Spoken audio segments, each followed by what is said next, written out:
देखते हैं मोक्षों प्रकाशक में अपना ये प्रकरण चल रहा है, पुरुषार्थ से ही मोक्ष प्राप्ति।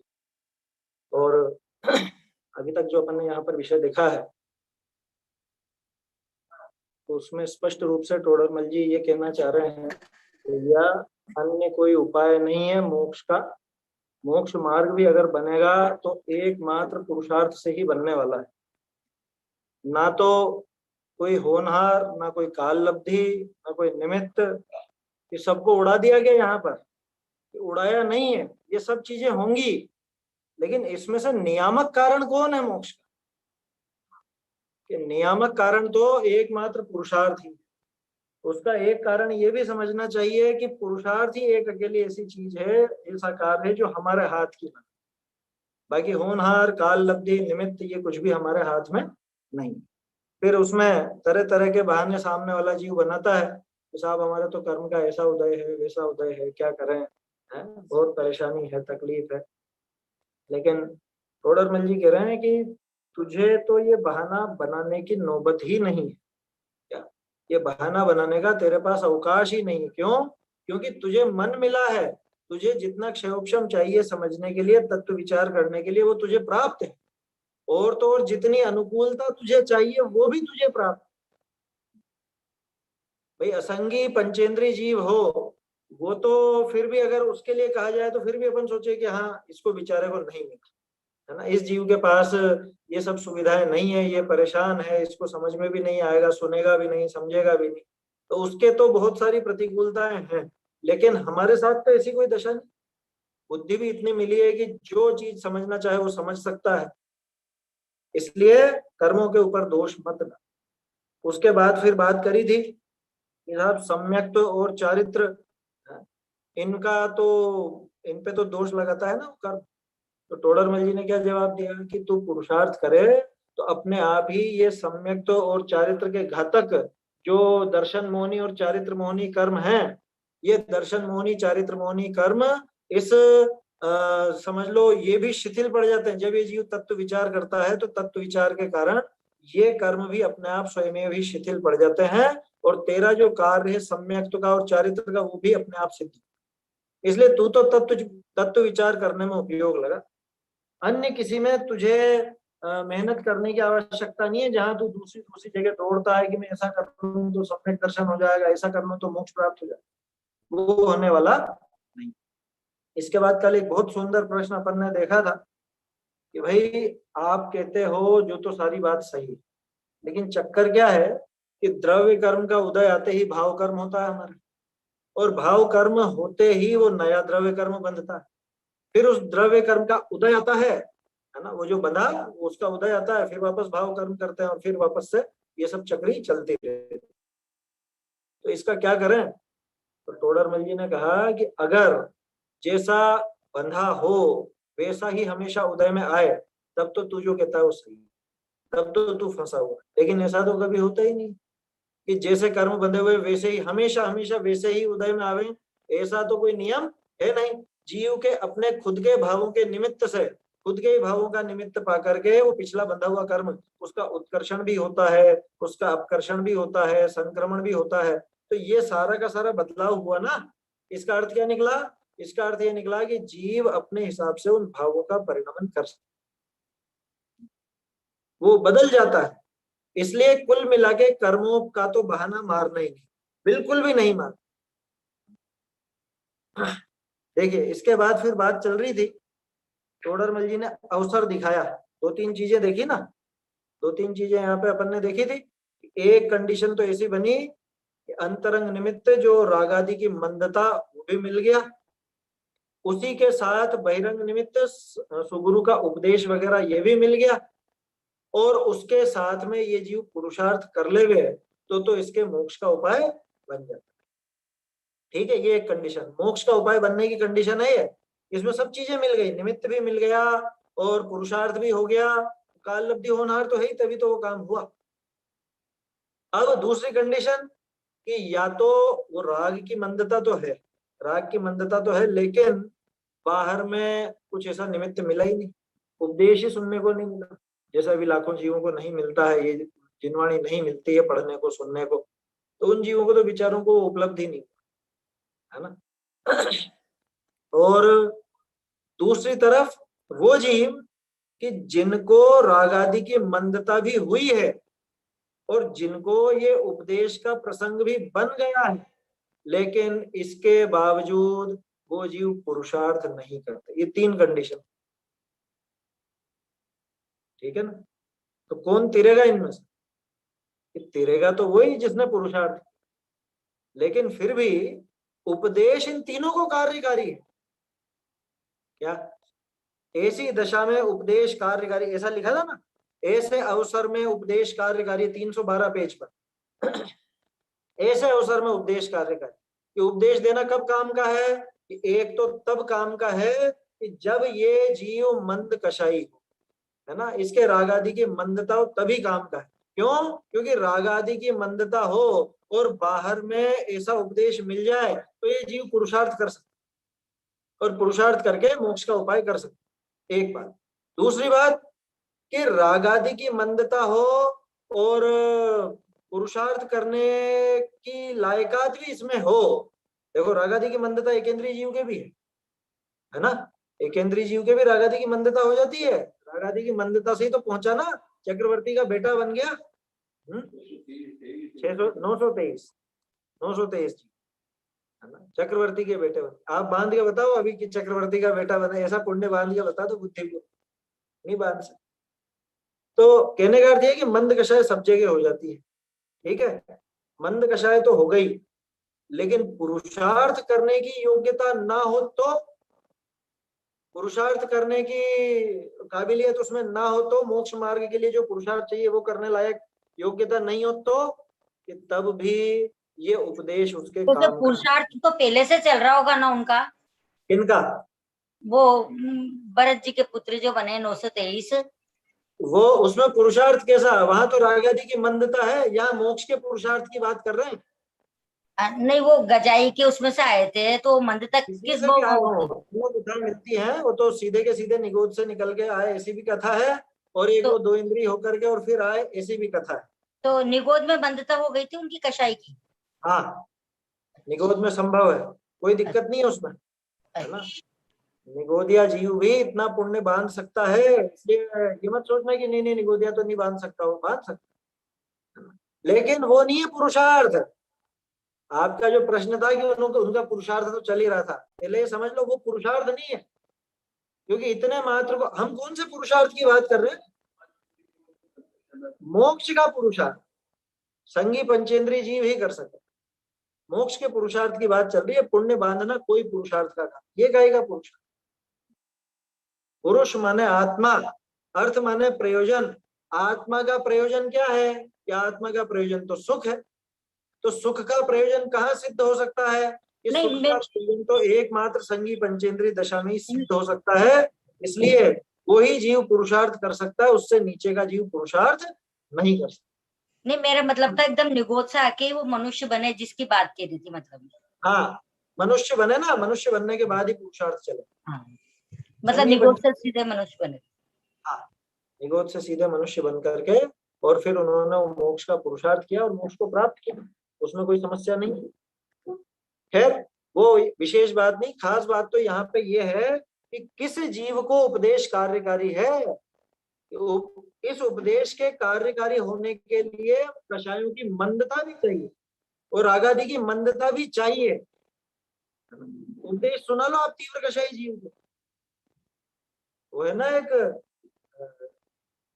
क्या है वो कहावत है इस तरह की, के ऊंगे के लड़ मरे के उठ के घर जाए, क्या जिनवाणी नहीं सुहाती है। पहली पंक्ति मुझे ध्यान नहीं आ रही है, लेकिन उसके बाद वाली ऐसी है। ऐसे ऐसे श्रोता भी होते हैं, वो तो अलग है। जैसे ज्वर के जोर सो भोजन की रुचि जाए, ऐसे कुकर्म के उदय ऐसे वचन न सुहाए। ऐसे ऐसे जब पापी जीव को जिनवाणी न सुहाए के रोवे के लड़ पड़े के उठ के चला जाए, कि उठ के घर जाए, क्या उठ के भाग जाए, लड़ने लग जाए वहीं बैठे बैठे, क्या आप ऐसा कैसे बोल। होता है ना, जिनवाणी के विरोध करने वाले भी खूब होता है, कोई बड़ी बात है। इस युग में इन 100 सालों में तो बहुत विरोध देखा है जिनवाणी।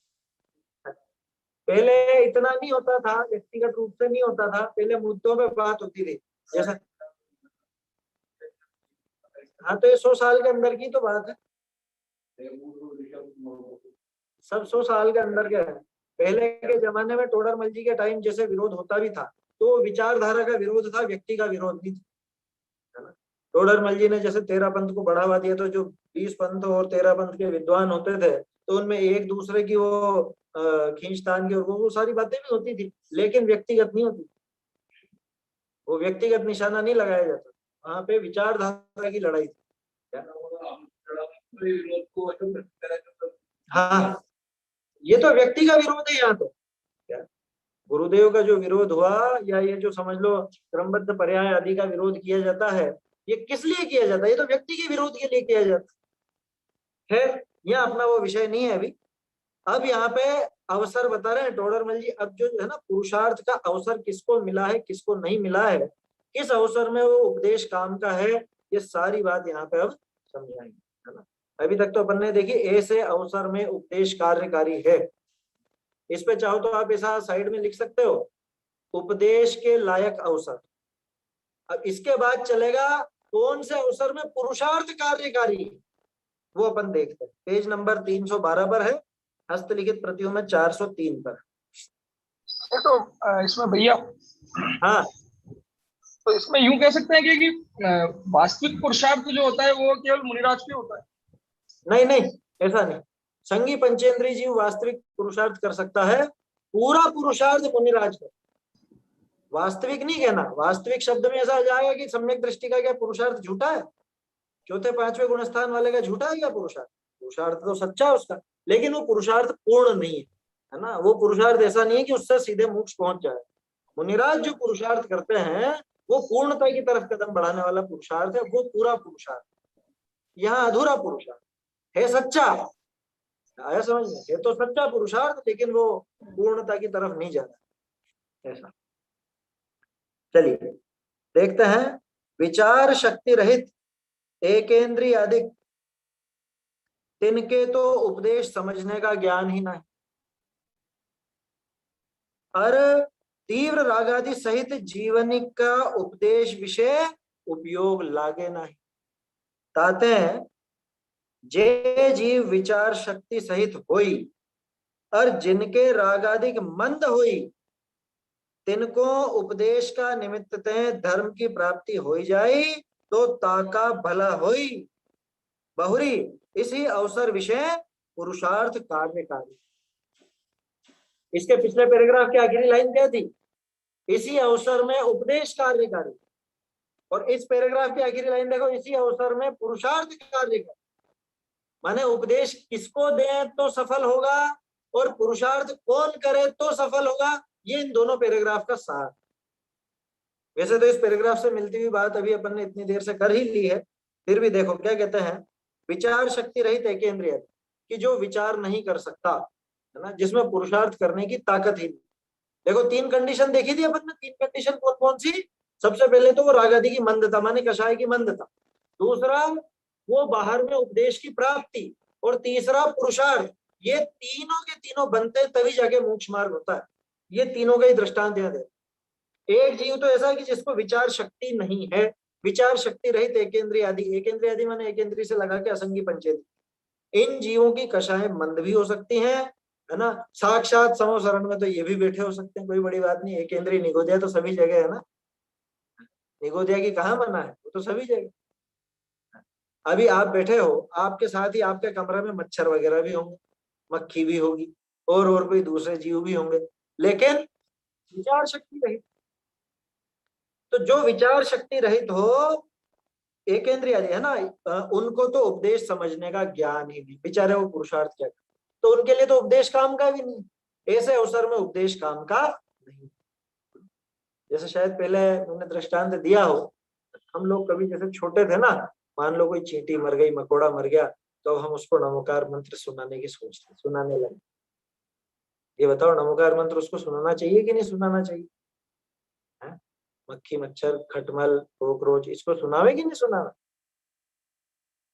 आपको लगेगा नहीं सुनाना चाहिए, अच्छी बात है ना, क्यों नहीं सुनाना? अरे भैया लेकिन वो सुनेगा नहीं, समझ में आई बात? उसको कर्ण इंद्रिय नहीं है, उसको मन नहीं है, संबोधन किसको लगता है, उपदेश किसको लगता है? वो जीवनधर कुमार का जो प्रसंग है, उन्होंने कुत्ते को वो सुनाया है ना, कुत्ते को नमोकार मंत्र सुनाया, जो भी उपदेश सुनाया, मंद कषाय होकर के वो मरा। कुत्ता संगी पंचेंद्रिय, मक्खी मच्छर संगी पंचेंद्रिय नहीं है, मकोड़ा संगी पंचेंद्रिय नहीं है, वो जो कॉकरोच वगैरह वो कोई पंचेंद्रिय नहीं है, वो सुन ही नहीं सकते, विचार करना तो बहुत दूर की बात। समझ में आई बात? इसलिए वो भोलेपन में वो काम भले हो जाए, लेकिन उस काम का कोई औचित्य नहीं। क्यों? क्योंकि उस जीव के विचार शक्ति ही नहीं है। यही तो कह रहे हैं, जो विचार शक्ति रहित एकेंद्रिय आदि असंगी पंचेंद्रिय तक के सारे ऐसे। और वो जो कुत्ते का किस्सा है या राम जी के जीव का किस्सा है, राम जी पद्म रुचि ने बेल को सुनाया था, बेल को सुनाया था पद्म रुचि के भाव में। उस समय उनका नाम पद्म रुचि था, वो भी सेठ या राजकुमार थे। और पद्म रुचि ध्यान है, पद्म रुचि ने वो बेल को सुनाया। तो उनके लिए तो कार्यकारी, क्यों? क्योंकि वो बेल और कुत्ता वो संगी पंचेंद्रिय, वो विचार शक्ति सहित है, वो अपने कषायों को उस हिसाब से मंद कर सकते हैं, उसको समझ सकते हैं उस बात। तो उनको तो आप सुनाओ, कोई दिक्कत नहीं, सुनाना चाहिए। कोई ऐसा जीव दिखे आपको बहुत दुखियारा हो, मरने की नौबत जिसकी आ गई हो, उसको प्यार से बैठ करके थोड़ा सा समझाएं, संबोधन दें, उसके माथे पर हाथ फेरे तो कषाय मंद हो सकता है ना। और कषायों की मंदता से उसका अगला भव तो कम से कम सुधर ही सकता है, और कदाचित कुछ याद आ जाए पिछला ऐसा, तो वो फिर धर्म मार्ग में भी लग सकता है। तो संगी पंचेंद्रिय हो तो अपना कर्तव्य बनता है कि उसको साधर्मी मान करके अपना एक तरह से अपने जैसे ही बेचारा कोई दुखी जीव समझ करके और उसको संबोधन। लेकिन जो जीव विचार शक्ति से रहित हैं, असंगी पंचेंद्रिय तक है ना, एक इंद्रिय से असंगी पंचेंद्रिय तक, उनके तो उपदेश समझने का ज्ञान ही नहीं, वो तो उपदेश समझ ही नहीं सकते। आप कितने उपदेश दे दो, नहीं सकते, नहीं आएगी समझ में। ठीक है, एक। दूसरा तो भैया, हाँ, इसमें एक तरह से तो यूं कह सकते हैं कि किसी भी कर्म के उदय में कषायों को मंद रखना है, मतलब सरल भाव रखना, एक तरह से यही पुरुषार्थ है इस जीव को। नहीं, पुरुषार्थ की ओर बढ़ता कदम तो यही है ना, अपने हाथ में तो यही है। पहला कदम कह सकते हो आप इसको, ये पुरुषार्थ नहीं है। नहीं, पहला कदम मतलब बढ़ता कदम पुरुषार्थ की ओर। मंद होगा नहीं, तीव्र, ये आगे आ रही है ये बात अभी जो बस जस्ट ये अगली लाइन यही पढ़ रहे हैं।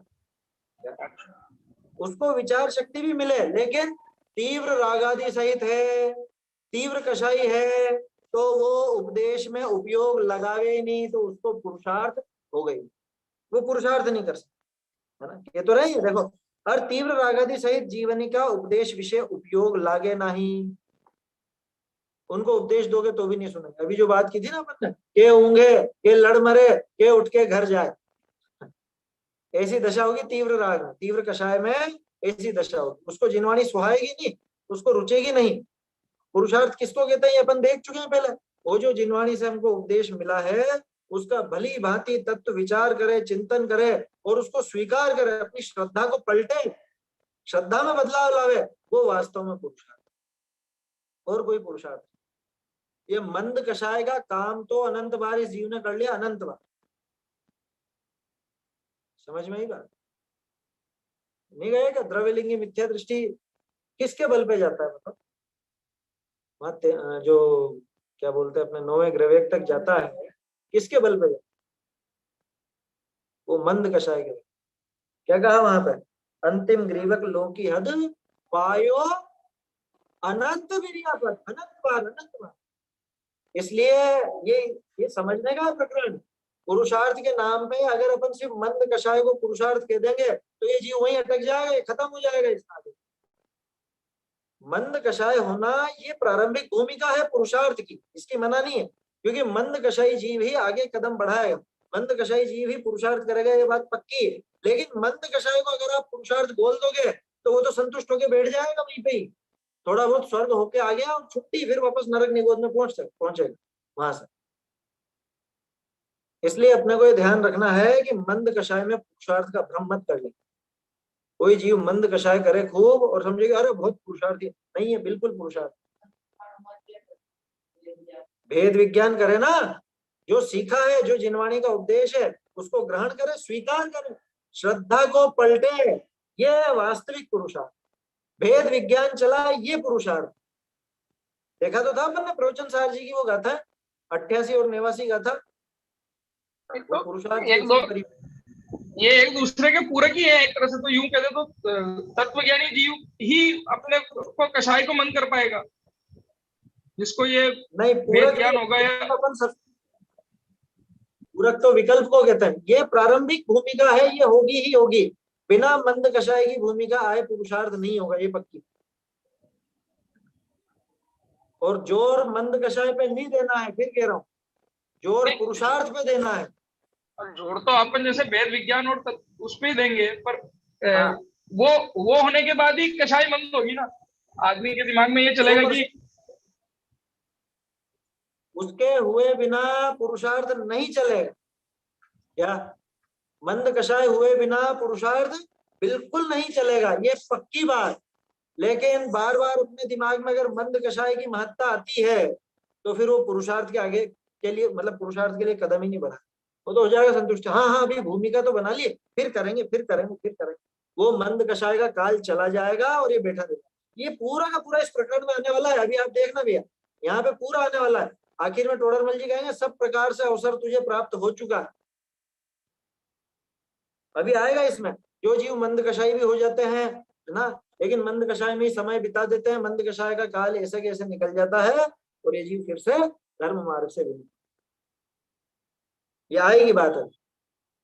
देखो अभी तो क्या कह रहे हैं, अभी कंडीशन बता रहे हैं। एक जीव तो वो कौन सा कि जो एकेंद्रीय से लेकर असंगी पंचेंद्रीय तक, उसके तो विचार की शक्ति ही नहीं है, तो उसके तो उपदेश का प्रसंग भी नहीं बनेगा।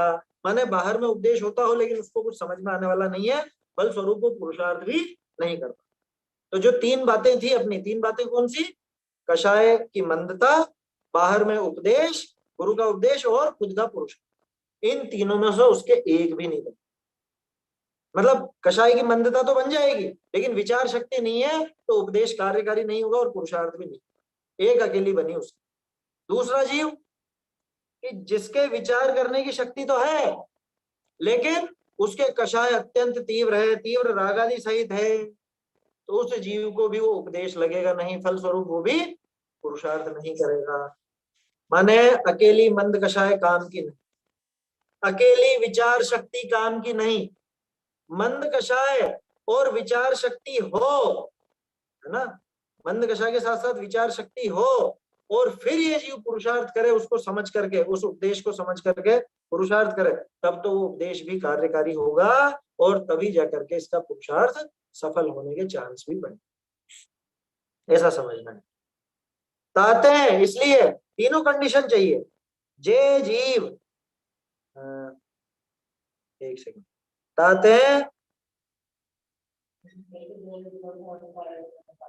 ठहरो, एकेंद्रीय आदि तिनके तो उपदेश समझने का ज्ञान ही नहीं और तीव्र रागादि सहित जीवनी का उपदेश विषय उपयोग लागे नहीं।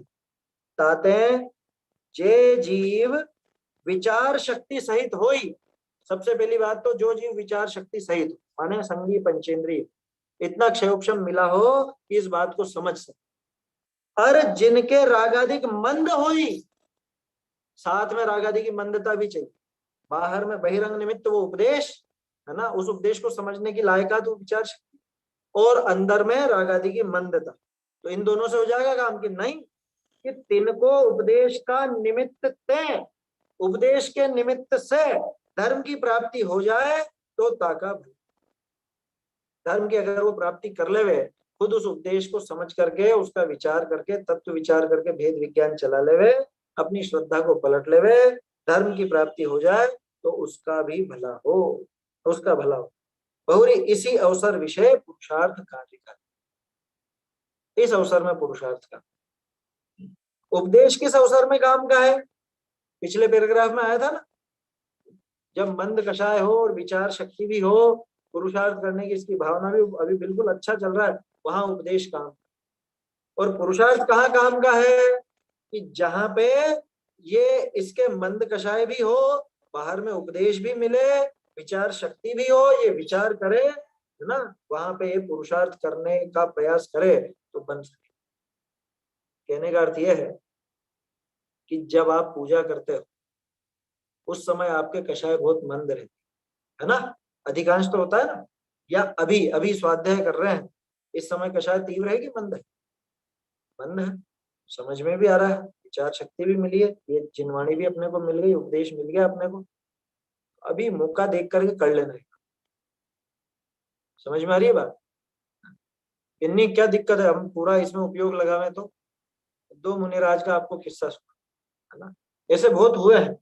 एक तो वो मुनिराज कि जो बिल्कुल समोसरण में बैठ करके पूरा उपदेश बारीकी से सुनते हैं और समझते हैं।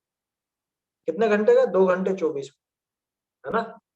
2 घंटे 24 मिनट एक बार का होता है समोसरण में उपदेश भगवान का। वो 2 घंटे 24 मिनट बराबर सुनते हैं उपदेश को और अच्छे से समझते हैं। अब चूंकि अंतर मुहूर्त में आत्मलीनता की बात भी है तो वो भी हो जाता है बीच में, लेकिन वो फिर वापस से वो सुनने का विकल्प आता है तो वो सुन लेते हैं। ठीक है। दूसरे मुनिराज, इधर तो उपदेश चल रहा है भगवान का, और उपदेश को तो एक तरफ उससे तो ध्यान हटाया और आत्मलीन हो जाते हैं और अंतर मुहूर्त में केवल ज्ञान। बोलो, असल में उपदेश किसने ग्रहण किया? उपदेश का असली लाभ किसने उठाया?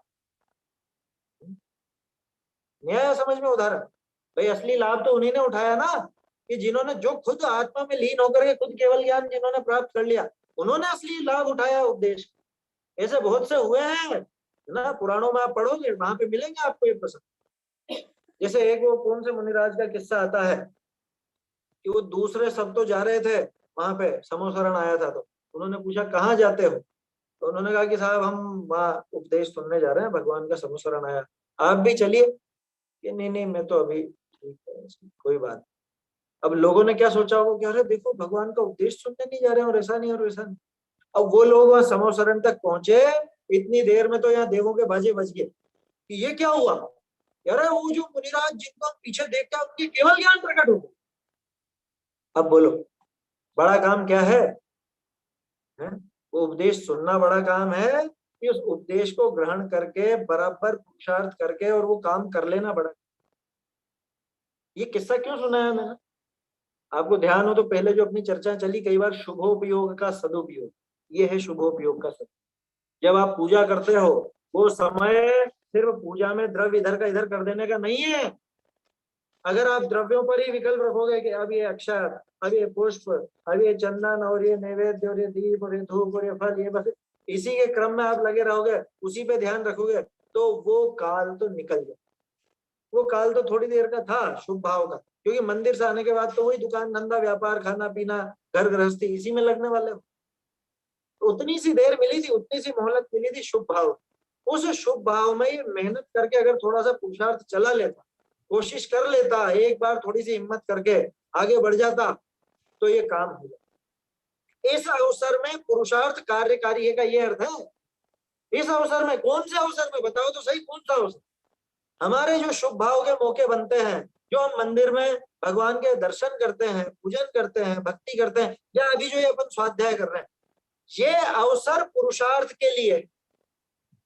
इस अवसर में किया हुआ पुरुषार्थ फल दे दे। अरे तो क्या ऐसे अभिनय नहीं होगी क्या वक्ता की? वक्ता बोल रहा है और हम तो ध्यान हटा करके खुद अपना चिंतन करने लग गए कि कोई अभिनय नहीं होगी, मत चिंता कर।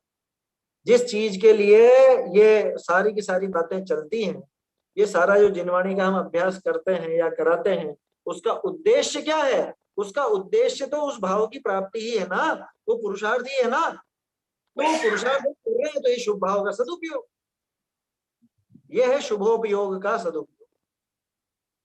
इस अवसर में पुरुषार्थ कार्य का, इसी अवसर में, इसी लिखा टोडरमल जी ने, इसने लिखा, इस ही अवसर में पुरुषार्थ कार्यकारी है। अन्य अवसर में तो पुरुषार्थ कर ही नहीं सकेगा, कार्यकारी कहां से? कौन सा अवसर? कौन सा अवसर? ये विचार शक्ति हमको मिल गई तो वो तो सोचने की बात ही नहीं। जब तक अभी जिंदा है तब तक तो ये विचार शक्ति बनी रहे। क्यों? क्योंकि संगी पंचेंद्रीय बना छूटने वाला नहीं है, आपका मनुष्य बना छूटेगा। ठीक है, तो उसकी तरफ से तो निश्चिंत हो जाओ, विचार शक्ति अभी बनी हुई है। ठीक है। अच्छा, एक और चीज है, हाँ, विचार शक्ति में हम कोमा में नहीं पड़े हुए हैं, हम बेहोश नहीं है, हम सो नहीं रहे हैं, जाग रहे हैं, तो विचार शक्ति काम भी कर रही है बराबर, है ना। समझ में भी आ रही है? कोई सोते हुए को उपदेश दो तो कोई काम का नहीं, आप तो जाग भी रहे हो, इस समय जाग भी रहे हैं, विचार शक्ति क्षयोक्षम इतना है, इसके अलावा जिनवाणी भी मिल गई है, कषायों की मंदता भी इस समय बनी हुई है। अब क्या पंडित चाहिए जी, बताओ? पंडित जी एक बात है, जैसे कुत्ता हाँ है तो उसको रमो का मन सुना है, हाँ, पंचेंद्रिय संगी है, लेकिन वो हमारी भाषा समझता है क्या? भाव तो समझता है। भाव वो आपका चेहरा समझेगा? देख के उसको ये तो समझ में कि अरे इनके चेहरे पे शांति। वो शेर को क्या हुआ था ये बताओ? वो जो शेर को दो मुनिराज दिखे महावीर स्वामी के जीव को, वहां क्या उपदेश सुनाया था क्या? उन्होंने दोनों मुनिराज ने उनको उनकी भाव भंगिमा देख करके उनके भले उपदेश सुनाया हो या जो भी हुआ हो, लेकिन वो उपदेश उसकी भाषा में तो नहीं था, वो शेर की भाषा तो नहीं जानते थे। वो तो उनकी भाव भंगिमा देख करके, उनके चेहरे की शांति देख करके उसके भाव शांत परिणाम हुए, उसके मंद कषाय के परिणाम हुए, और पिछले भाव का कुछ याद आया, उस हिसाब से वो काम। तो ऐसे ही कुत्ते वगैरह के संबंध में भी ये समझ क्या। और नाग अरे कुत्ते को नागिन, आप सिट बोलते हो, ऐसी नाग नागिन को कहते हैं संबोधा, तो उनने उनने कैसे भाषा समझी होगी? नहीं समझी हो? उन नाग नागिन भी संगी पंचेंद्रिय तो थे ना। अरे जानवर भी जानता है कि ये व्यक्ति मुझको मारने वाला है कि रोटी देने वाला, ये मेरे पास आ रहा है तो ये मुझे नुकसान पहुंचाएगा, ये क्या करेगा, जानवर भी समझता है। हाँ, चोर के पीछे क्यों भागता है कुत्ता, आपके पीछे क्यों नहीं भागता? कैसे समझ जाता है वो भाव भंगिमा देख के समझता है। संगी पंचेंद्रिय जीव है, आप चिंता मत करो, सब समझेगा, है ना। आप प्यार से उसके माथे पे हाथ भी फेरोगे ना, उसमें उसकी कषायों की मंदता हो जाएगी। और जी चीजें मंदिर में सुनाया था ना, तो वो देवी बन गया था ना, वो वही समझा जब तो। हाँ, वो उसी इसी बात पे पूछ रहे हैं कि वो क्या समझा होगा। हाँ, मंद ये कषाय कुछ और करके। समझा होगी नहीं समझा। वो कषायों की मंदता को तो समझता है, वो भाव भंगिमा तो समझता है। आप किसी जानवर को, कुत्ते की तरफ आप कभी देखते हुए जाना, उसकी तरफ यूं आंखें दिखाओगे ना, तो अपने आप वो भी अगर थोड़ा पावरफुल होगा तो वो भौंकने की कोशिश करेगा, या वो घबरा करके भाग जाए। और आप चुपचाप अपने काम से जा रहे हो तो वो भी चुपचाप निकल जाए। आपको आपकी आंखों में उसने भय देख लिया तो आपकी तरफ भौंकेगा, आपको डराएगा। बच्चे होते हैं ना, जैसे कोई वो जान करके कुत्ते को दूर से देखे, उससे डरे, तो कुत्ते जान करके उसके पीछे भाग। क्यों? उसको कैसे पता पड़े कुत्ते को? वो समझता है, वो कुत्ता इतना समझता है, वो कोई भी संगी पंचेंद्रिय जीव हो इतना समझता है, सामने वाले जीव को देख के उसकी भाव भंगिमा को समझता है, उस अनुसार उसकी कषाय तीव्र और मंद हो सकती। इसलिए अवसर तो वहां भी बनता है उपदेश का, उपदेश की प्रासंगिकता वहां भी है, कोई दिक्कत नहीं। देखो क्या कह रहे हैं, तो ऐसा अगर प्रसंग बने, ऐसी दशा में ये पुरुषार्थ कार्यकारी है। कहने का अर्थ ये है कि अब बताओ ये हमारे पुरुषार्थ चल रहा है कि नहीं चल रहा है? इतनी पुरुषार्थ को कहाँ चल रहा है? कहाँ चल रहा है पुरुषार्थ? मंद कषाय चल रही है, जागृत दशा चल रही है, विचार शक्ति चल रही है, उपदेश भी मिल गया। अब कमी किस बात की है बताओ? कमी सिर्फ अपने पुरुषार्थ। तो पुरुषार्थ इस अवसर में कार्यकारी है चला लेना, कि भगवान की अभिनय नहीं हो जाएगी क्या, पूजा अधूरी रह जाएगी हमारी, है? अरे कोई अभिनय नहीं हो, मत घबराओ, उसकी असली पूजा है, असली भक्ति उसी के है। वो पंक्ति आई और उस पंक्ति के विचार में इतना मग्न हो गया कि वो बाकी की पूजा तो अधूरी रहेगी, समय पूरा हो गया उतनी देर में उसका, तो बोलो काम हो गया ना उसका। तो जो काम होना चाहिए था, पूजा का जो फल पाना चाहिए था, वो फल तो वास्तव में उसी को प्राप्त होगा। इसलिए मत घबराना कि अरे भगवान की पूजा अधूरी रह जाएगी, पूजा तो पूरी करें, पूजा तो पूरी करें। अरे ऐसे सैकड़ों पूजाएं तू कर चुका है, ये 10 दिनों में तो खूब खूब करी ना सबने, 4-4 5-5 घंटे, सब पुजारी बन गए थे, ये सारी की सारी आज ही सुना देंगे भगवान। अरे तू एक ही लाइन बोल, लेकिन उस एक लाइन पर इतना विचार कर, गंभीरता से उस पर विचार लंबा चल। जड़ चेतन की सब परिणति प्रभु अपने अपने में होती है, अपने अपने से होती है, अपनी अपनी होती है, एक दूसरा कोई किसी का करता धरता हरता है नहीं। इस विचार को लंबा खींच, लंबा चला। ये तो एक उदाहरण लिया मैंने, एक पंक्ति ध्यान आ गई जो बोल दी। ऐसी सैकड़ों पंक्तियां आपके पूजाओं में उपलब्ध नहीं है, लेकिन हम उस शुभोपयोग के काल को गंवा देते, वो अवसर को गंवा देते। इस अवसर में अगर पुरुषार्थ करें तो वो बहुत सफल हो जाए, वो है शुभोपयोग का सदुपयोग। और हम कभी उसका सदुपयोग नहीं करते, हम बस टाइम पास करते हैं उसका, टाइम पास। शुभोपयोग आया, शुभ भाव हुए, और वो शुभ भाव का काल वैसा का वैसा ही चला गया, शुभ भाव भी चला गया, अशुभ भाव आ गया, छुट्टी। रोज का रोज यही होता। उस शुभोपयोग का लाभ उठाइए, है ना, उसका सदुपयोग कीजिए। लिखा ना टोडरमल जी ने, इसी अवसर में पुरुषार्थ कार्यकारी है। इसी अवसर में, कि जिस समय तेरी विचार शक्ति बराबर चल रही है, जिस समय तेरी कषायों की मंदता है, तुझे बाहर में ये उपदेश की प्राप्ति भी हुई है, इसी समय तू अपना पुरुषार्थ, इसी समय। वो लोहार होता है ना, लोहार लोहे के तरह तरह की चीजें बनाता है, कैसे बना लेता है? वो जानता है कि किस समय चोट मारूं तो असर। वो देखता है लोहा गर्म हो रहा है, तप रहा है, तप रहा है, अभी और तपेगा और तपेगा। जब वो लाल सुर्ख हो जाता है, वो ही समय है उसको बिल्कुल, क्या बोलते हैं उसको, उस पर चोट मार। अब वो लोहा लाल हो गया था, बिल्कुल एकदम लाल हो गया।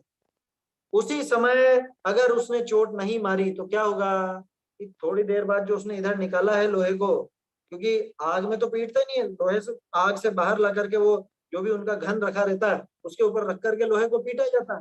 देखा होगा ना लोहार के यहाँ कभी। तो अगर उसमें देर करी उसने तो क्या होगा, कि वो लाल लोहा वापस से काला हो जाएगा, फिर वो नहीं पीटना। बस ये कहिए, यहां समझिए, कि लोहा गर्म हुआ, उसी वक्त उस पर हथौड़ा पड़े तो अपना मनोवांछित आकार उसको दिया जा सकता। हर काम में यही है, टाइमिंग का ही खेल है सारा का सारा, टाइमिंग का। वो कुम्हार जो मिट्टी को गीला करता है और वो करता है, मान लो वो थोड़ी सी उसमें लापरवाही बरत दे, समय निकाल दे, तो क्या होगा, कि थोड़ी देर में वापस से वो मिट्टी तो कड़क हो जाए। वो जिस समय चाक घूम रहा है, जिस समय वो मिट्टी नरम है, उस समय चाहे जैसा आकार दे सकता है, उस समय उसका सदुपयोग कर सकता है। वो लोहार जिस समय लोहा गर्म है, उस समय हथौड़ा मारे तो उसका काम बन सकता। समझ में ही बात। अरे बच्चों से पूछो आप, ये जो मोबाइल पे गेम खेलते हैं ना, उसमें भी वो टाइम से रहता है कुछ ऐसा, कि वो कुछ ऐसी चीज आने वाली है, वो ऊपर से नीचे गिरे उसके पहले अपने को निकल जाए, और वो एक फिक्स टाइम पर गिरती है। मान लो कोई ऐसी चीज ऊपर से नीचे ऐसा हथौड़ा सा आता हो, और वो हथौड़े से बचकर अपने को निकलना है, तो क्या करें, ये थोड़ी देर के लिए रुकता है हथौड़ा, उस समय बीच में से निकल, बस वो की वही बात है। ये तो वीडियो गेम जैसा है क्या। इस समय आपके ये सारे के सारे, समझ लो जो भी आपको अनुकूलता चाहिए थी सब मिल चुकी। अब अगर कमी रहेगी तो आपकी। कर्मों ने अपना काम पूरा कर दिया, देवशास्त्र गुरु ने अपना काम पूरा कर दिया। अरे मंद कषाय के काल, वो जो काल आया, उस काल का भी काम बराबर चल रहा है, वो मंद कषाय का काल चल रहा है। अब तो हमारे हाथ में, हम उसका कैसा उपयोग करते, सदुपयोग करते हैं कि बस हाँ हाँ ठीक है, बढ़िया बढ़िया, मंद कषाय में संतुष्ट हो जाता है। थोड़ी देर बाद वो मंद कषाय खत्म, वापस से तीव्र कषाय में। अभी दिखाएंगे टोडरमल जी, मंद कषाय में इस जीव की कैसी कैसी दशा होती, और तीव्र कषाय में कैसी कैसी दशा। इसमें जल्दबाजी नहीं करना चाह रहे हैं अपन, बहुत अच्छे से समझने का ये, क्योंकि सबसे खास प्रकरणों में से एक है पुरुषार्थ से मोक्ष प्राप्त। इसको समझिए ढंग से। देखो क्या कह रहे हैं, तो इसी अवसर में पुरुषार्थ कार्यकारी है, इसी अवसर में कार्यकारी। एक इंद्रिय अधिक तो धर्म कार्य करने को समर्थ ही नहीं, कैसे पुरुषार्थ करे। ये काफी बात कर ली इस बारे में अपन। एक इंद्रिय जीव को तो शक्ति नहीं ना, बेचारे को सामर्थ्य ही नहीं, वो सोच ही नहीं सकता। मंद कषाय नहीं होती वो बात नहीं, मंद कषाय तो कर सकता है, लेकिन मंद कषाय के आगे बढ़ने के लिए वो विचार शक्ति की आवश्यकता है, जो कि उसके पास नहीं। मंद कषाय का सदुपयोग करने के लिए विचार शक्ति, उसको जो मंद कषाय की ताकत मिली ना, वो ताकत व्यर्थ चली जाती। क्यों? क्योंकि विचार शक्ति नहीं, और विचार शक्ति वाला जीव मंद कषाय का सदुपयोग कर सकता है। अब सोचना जो बात कहने जा रहा हूं, आपके भी मंद कषाय का दौर आता, जैसे उस एकेंद्रिय के दौर आया है ना, लेकिन उसके पास विचार शक्ति नहीं थी तो पुरुषार्थ नहीं कर पाए। आपके पास विचार शक्ति होने के बावजूद अगर आप पुरुषार्थ नहीं करते हैं मंद कषाय के काल में, तो आप में और उस एकेंद्रिय में क्या, अपने में और उस एकेंद्रिय में क्या अंतर है। अगर मैं वो मंद कषाय के काल को ऐसे ही गंवा देता हूं तो उसको भी मिला मंद कषाय का काल, है ना। वो तो मंद कषाय करके चक्रवर्ती का बेटा हो, इतना कर लिया, है ना। ध्यान रखना, एक चीज और बोल देता हूँ, ध्यान आ गया। बहुत से लोग ऐसा सोचते हैं, कई बार प्रश्न पूछते हैं कि उन्होंने ऐसा कौन सा पुण्य कर लिया कि अगले भाव में चक्रवर्ती के बेटे हो गए और मोक्ष चले। ध्यान रखना, बिल्कुल गलत है वो। पुण्य करने से, पुण्य करना मतलब वो पुण्य बांधने से उस भाव से चक्रवर्ती के बेटे तो हो सकते हैं, लेकिन मोक्ष जाने में पुण्य का रोल नहीं है। समझ में आई बात। इसलिए कभी दिमाग में ऐसी बात मत लाना ऐसा कौन सा पुण्य कर लिया कि अगले भाव में मोक्ष चलेगा। अरे कैसा मूर्ख है, मोक्ष जाना क्या पुण्य का काम है क्या? पुण्य, पुण्य बांधने से कभी मोक्ष मिला है किसी को? सारे बंधों का नाश करने पर मोक्ष। इसलिए कभी ऐसा मत सोचना कि अरे उन्होंने ऐसा कौन सा पुण्य कर लिया कि अगले भाव में वो चक्रवर्ती के बेटे भी हो गए और मोक्ष भी चले गए। कभी भूल के भी ऐसा बेवकूफों जैसा प्रश्न मत उठाना दिमाग। खैर वो तो बीच में एक बात याद आ गई इसलिए कहते, क्या कह रहा था मैं कि वो एकेंद्री को भी मंद कषाय का काल आया, उसके भी मंद कषाय रूप प्रवृत्ति हुई, ठीक है, हुई और चली गई। आपके भी मंद कषाय का काल आया, आपके भी मंद कषाय रूप प्रवृत्ति हुई, लेकिन आप में और उस एकेंद्री में इतना अंतर था कि उसको विचार शक्ति नहीं मिली थी। आपको विचार शक्ति मिली है, लेकिन लेकिन अगर वो मंद कषाय का काल ऐसे के ऐसे ही गंवा दिया तो उस विचार शक्ति के मिलने का फायदा क्या? छिना ली जाएगी अगली बार कि तुमको दिया था हमने संगीपना, तुम्हें मिला था संगीपना, दिया गया तो खैर किसी ने नहीं, हो तो कहने की बात। संगीपना तुमको मिला था लेकिन तुमने उसको यूटिलाइज नहीं किया, तुमने उसका उपयोग नहीं किया, तो क्यों ना तुमसे संगीपना छीन लिया जाए, जाओ वापस से तुम असंगी बनो। समझ में आ रही है बात। इसलिए अब जब भी कोई मंद कषाय का प्रकरण बने, रोज बनता है, रोज ना, एक सज्जन जैनी के तो रोज बनता, मंदिर रोज जाता है, पूजा पाठ भक्ति स्वाध्याय ये सारी बातें होती है ना, चर्चा तत्व विचार ये सब। तो मंद कषाय का जब भी काल आए तो उसको ऐसे ही मत गंवा दे, उसका सदुपयोग करके विचार शक्ति चला करके पुरुषार्थ करना, अपने श्रद्धान को पलट। समझ में ही बात। इसमें बहुत सारे जवाब समाये हुए, बहुत सारे प्रश्नों के जवाब समाये। टोडरमल जी से पहले तो उसने यही पूछा था आप हमको उपदेश क्यों देते हो, तो टोडरमल जी वो बात बार बार सिद्ध कर रहे हैं, इसलिए तुझे उपदेश देते हैं, इसलिए ऐसी कंडीशन में उपदेश कार्यकारी है। इस उपदेश को सुन करके ग्रहण करके अगर तू पुरुषार्थ कर ले तो ये बहुत भला काम है, इसलिए उपदेश दिया जाता है। और इसी अवसर में ये पुरुषार्थ काम का है, और जगह पुरुषार्थ काम का नहीं। कि तीव्र कषाई जीव पुरुषार्थ नहीं कर सकता, ये करता है ना, विपरीत करता।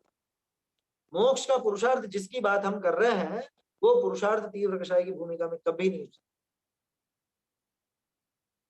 समझ में आ रही बात।